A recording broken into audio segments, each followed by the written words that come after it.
외부 온도가 많이 변하더라도 내부 온도는 항상 일정하다. 그 다음에 충격에 강하고, 바이브레이션이 약간 있더라도 이게 뭐 구성 그 소자들이 뭐 빠지거나 흔들리거나 그런 게 있습니다.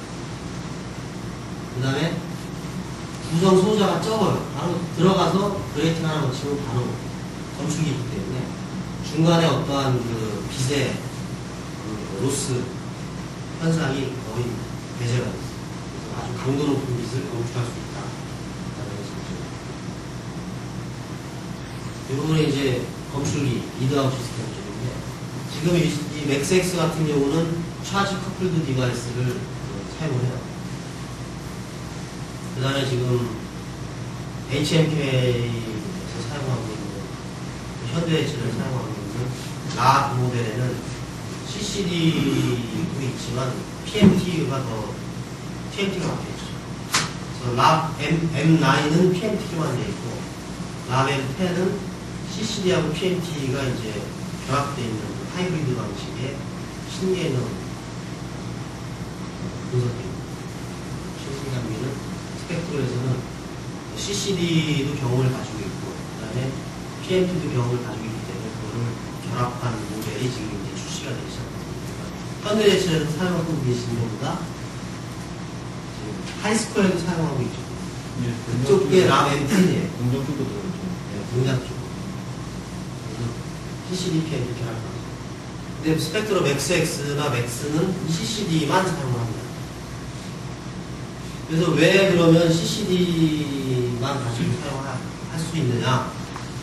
그걸 굳이 얘기한다면, 요즘 철강에서에 보면은 그 싱글 스파크 이밸루에이션을 해서 개재물 분석이라든가, 그 다음에 아주 극적 카본이나 극적 나이트로젠, 그걸 이제 우리가 나중에 여기에는 안 나옵니다만 TRS라 해서 타임 시간 분할 적분이라는 방법이 있어요. 그래서 기존의 백그라운드가 다 빠져나간 다음에 분석을 하는 거예요. 그런 거는 CCD에서는 못합니다.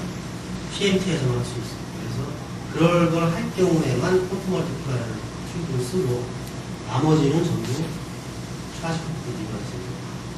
그래서 여기 오늘 교육에 참석하신 고객 사이트에는 그러한 분석을 하신 게 없기 때문에 저희가 랍을 추천하지 않는 거고, CCD로 전부 다 커버가 됩니다. 비철 쪽은 그럴 일이 전혀 없고, 특히 철강 쪽에서만 랍이 필요합니다. 감도 면에서 PMT가 어느 쪽으로 한다고?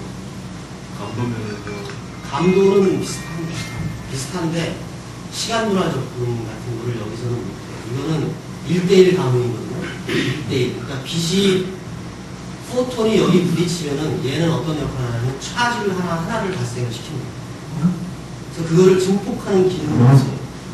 그렇지만 그 차지를 바로바로 밀어내기 때문에 감도에 영향은 없어요. 그러니까 이거를 껐다가 켰다가 해서 받아들이는 그런 작용을 못합니다. 근데 PMT는 그거를 껐다가, 백그라운드가 들어올 때는 껐다가, 인텐시티 들어올 때만 킬 수가 있어요. 그래서 시간에 따라서 분할을 해갖고 접근할 수가 있는데, 얘는 그 접근이 아닙니다. 그래서 그게 필요한 원소는 이제 카본이라든가, 철 중에 카본, 질소, 옥시젠, 이런 것들이 이걸 해야 됩니다. 그런 경우에는 PMT가 들어가야 되기 때문에 랍을 시켜야 되고, 그렇지 않은 어떤 비철 쪽이나 그런 분석을 한다면 굳이 PMT를 쓰실 이유가 전혀 없는 거예요. 그래서 포트 멀티플라이어 튜브하고 CCD하고 어느 게 좋냐?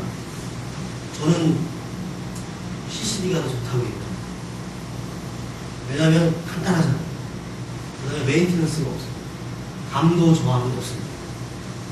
근데 PMT는 감도 저하가 확산이 돼요. 그래서 한 5년 정도 사용을 하면은 감도가 벌써 한 20% 정도 나가요. 그래서 10년 정도 수명이거든요, PMT가. 얘는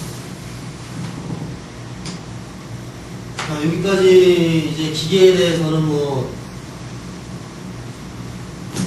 대충 알아봤는데 혹시 질문사항이 있으시면 장비가 어디에 사용되는지. 그래서 도로에서부터 쇠물을 받아내는 거에서 그 쇠물 받아가지고 다시 녹여갖고 전기를 녹여가지고 뭐 흑수압금 만드는 거, 단조 치거나 뭐. 맨 마지막으로 메탈 리사이클링,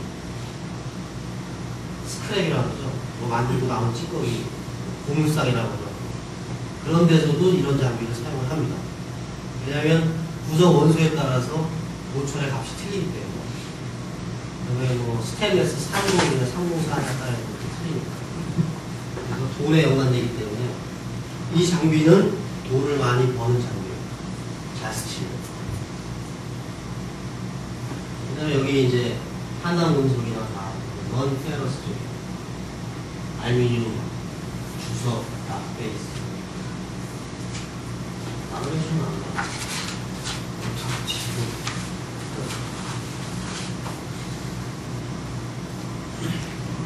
그래서 프라이머리 메탈 인더스트리에서부터 메탈 프로세싱 전부 사용이 가능합니다. 세미 피니싱 부분.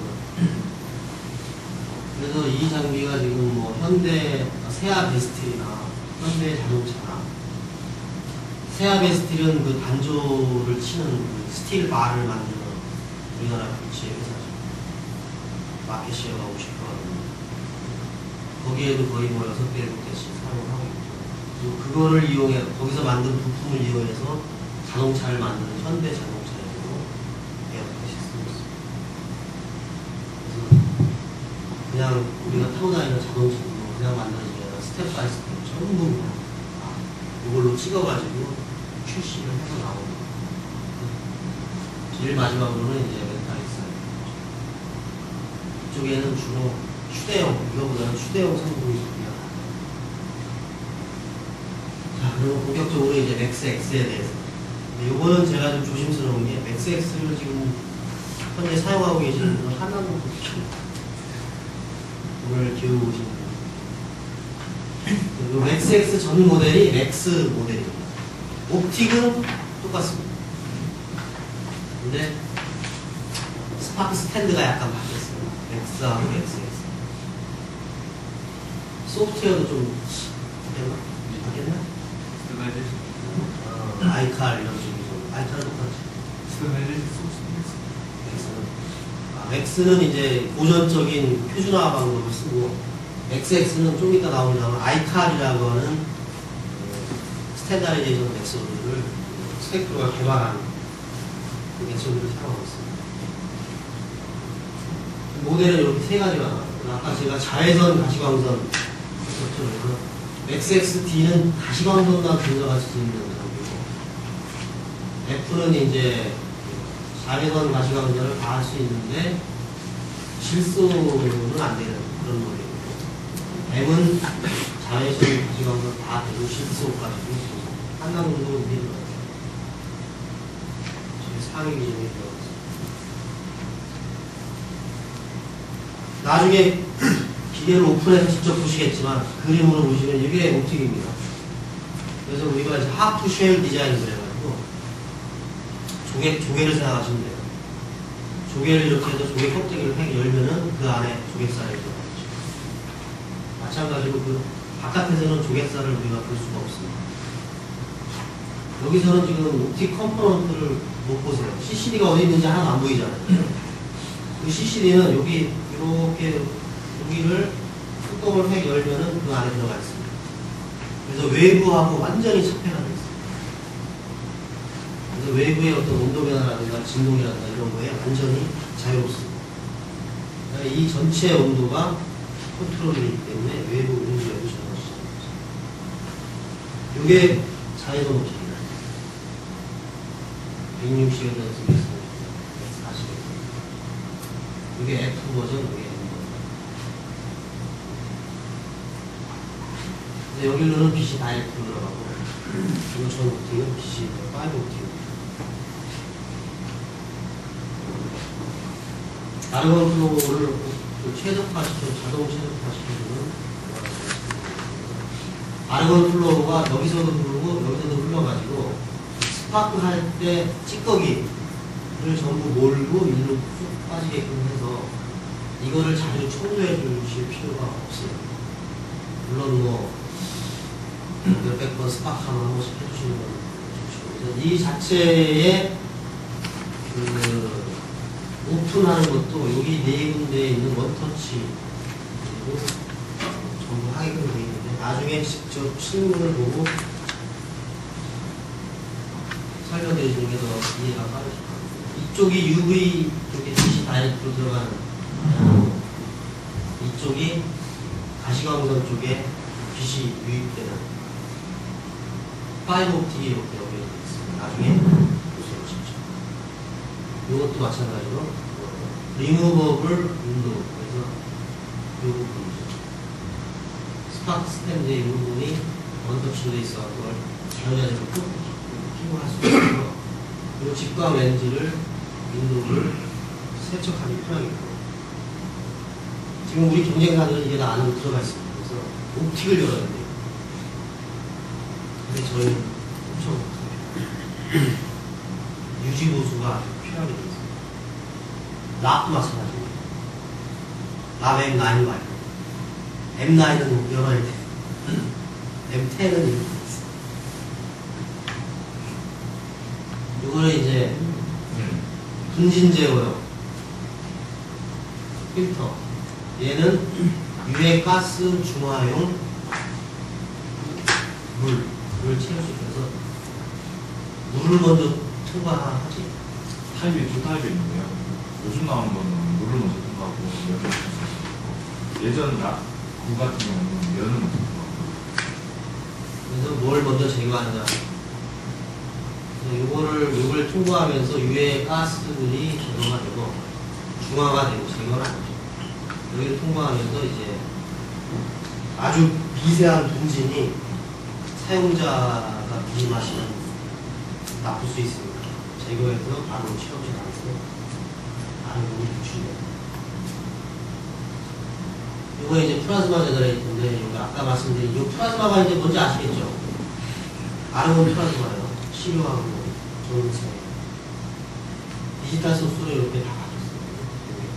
이게 초창기 1979년도에 80년도 랍이 처음 나왔어요. 그때 사용하는 아날로그 소스입니다. 그리고 이렇게 발전을 해가지고 현재는 플라즈마 제너레이터 그래서 맥스 X하고 랍 M10에 바로 이게 보시면 전부 디지털 오프라인까지. 그래서 맥시멈 스파크 듀레이션이 4000 마이크로스. 스파크 파워가 그래서 어떤 강조, 어떤 베이스를 공정하십니다.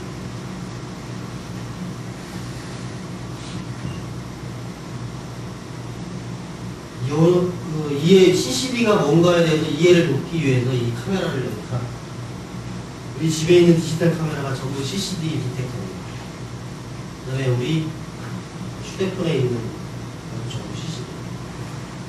두 가지가 있습니다. 크게. 이러한 2차원 CCD 검출기가 있고 여기 1차원 검출기. 얘는 요 손톱만한 칩에 픽셀들이 이렇게 X하고 Y축으로 다 배열이 되어 있기 때문에 얘는 필히 이 뒤쪽이든지 어디든지 쿨링을 해줘야 돼요. 안 그러면 이게 열이 받아가지고 우리 저 컴퓨터 CPU 앞에 보면 프로펠러 달려가고 항상 공랭 하지 않습니까? 그 프로펠러가 쓰면은 한 2시간 지나면 컴퓨터가 못통이 돼요. 열이 받아서. 왜냐면 신호 처리를 여기서 엄청나게 많이 해야 되기 때문에 그렇습니다.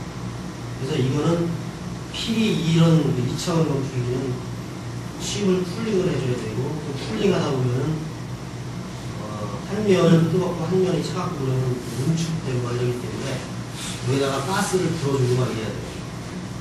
근데 이 리니어 최신에 개발된 이 리니어 칩입니다.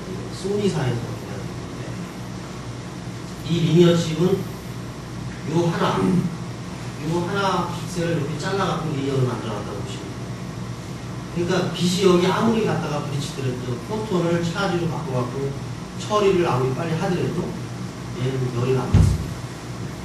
단지 열 안정화만 시켜줍니다. 그래서 우리 기계는 지금 쿨링 장치가 안 돼 있습니다. 히팅 장치가 안 돼 있습니다. 만약에 이 건축이 있었다 그러면 어디에 물을 염이라든지 뭐 팬티어 쿨링이라든지 쿨링을 해야 되는데 쿨링을 안 합니다. 바로 이 칩을 사용하기 때문에.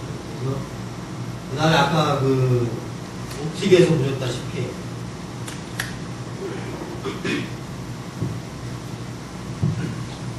나중에 직접 보세요.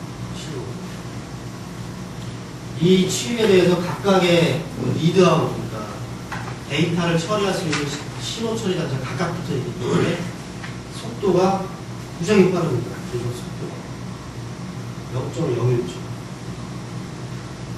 그래서 지난 5년 동안 이 디텍터가 칩이 뭐 잘못됐다고 하는 보고는 0.1% 미만이에요. 그래서 만에 하나 여러분이 사용하고 계신 칩이 고장났다. 안 된다 그러면 그거는 평생 멀어지게 해야 됩니다. 그만큼 칩에 대한 우리가 신뢰가 강한 거죠. 노 온칩 쿨링 18에서 30도까지 서멀 스테빌리제이션. 오늘 제가 드리고 싶은 말씀 중에 가장 중요한 아이칼입니다. 지금 맥스는 요거를 사용하세요. 리캘리브레이션.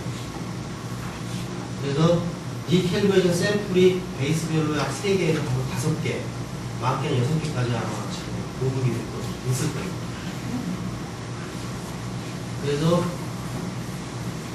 샘플을 스텝 바이 스텝 하나씩 찍어가지고 16개 샘플을 찍어서 그거를 스탠다리제이션을 표준화 작업을 하고 난 다음에 이제 사용을 하게 되죠. 만약에 데이터가 흔들린다. 근데 아이칼은 샘플이 하나입니다. 그 한 개 샘플을 5회 정도 측정을 해가지고 그걸로 핏을 내요. 원 스텝으로 표준화 작업을 끝내는 거예요. 이거는 스펙트로가 독자 개발한 특허 프로그램이라고 보시면 돼요. 어떤 원리냐면 이 빨간 색깔이 독일에서 제작할 방식에 그 샘플을 찍어서 X축이 파장이고 Y축이 인텐시티예요. 그래서 그 파장대 인텐시티를 스펙트럼을 저장을 시켜놓는데 오리지널 마스터 스펙트럼. 그 다음에 이 녹색, 연두색은 한국의 이 기계를 가져와가지고 세팅을 해서 딱 똑같은 샘플을 찍었더니 이렇게 나오는 거예요. 이렇게 나올 수밖에 없죠. 왜냐하면 전원도 틀리고 아래도 틀리고 조건이 틀리니까. 이거를 이제 보정을 해주는 프로그램이 아이칼이에요. 리프로파일링은 이제 기계의 0점 조준을 하는 거예요. 그래서 기계의 0점 조준은 픽셀, 이쪽 파장의 픽셀만 맞춰주면 0점 조준이 크다는 거죠. 그래서 총 쏠 때 세 방 써가지고 하는 거죠. 이렇게 딱 하고 맞춰줍니다. 그리고 왼쪽에 이렇게 이동됐던 게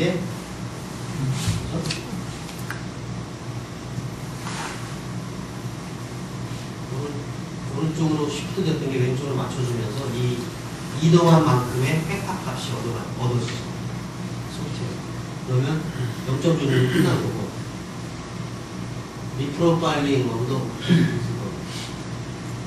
그 다음에 이제 표준화. 표준화는 인텐시티를 맞춰주는 표준화가 끝나는 거고. 그래서 인텐시티를 맞춰주려면 곱하기 얼마 했겠죠, 그죠? 인텐시티에다가. 그게 팩터 값으로 딱 얻어져. 그래서 이 프로파일링 옵틱하고 같은 동시에 표준화 작업이 끝난 겁니다. 그래서 표준화라는 얘기는 그 이 기계에 들어가 있는 그 캘리브레이션 커브의 표준화가 끝났다는 거죠. 그래서 시스템이 완전히 사용할 수 있게끔 준비가 되어 있고, 아이칼 팩터, 오른쪽에 있던 게 왼쪽으로 이동한 팩터하고 인텐시티가 요만큼밖에 안 되는 게 이렇게 맞춰주는 그 팩터 값이 자동으로 정해져서 저장이 되고 프린트가 되고, 이렇게 표준화시켜서 이제 분석을 하시는 거고, 저 데이터를 저장하고 있다가 누가 만약에 향후에 데이터 가지고 시비를 걸면은 이런 식으로 표준화했다 그러면 설명을 합니다. 동시에 끝난다. 이 아이카의 그 장점은 첫 번째는 시간 절약이 되는 거고, 두 번째는 유지 비용이 적게 든다는 거, 세 번째는 사용자가 어떤 자주 바뀐다거나 아니면 기계에 대해서 전혀 다루지 않았던 그런 분이라고 쉽게 기계를 적용시켜서 사용할 수 있다.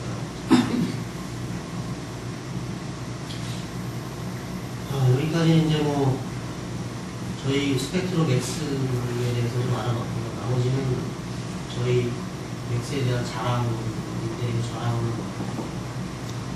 직접 기계를 보시면서 설명 들으시는 게 훨씬 더 이해가 빠르실 것 같습니다.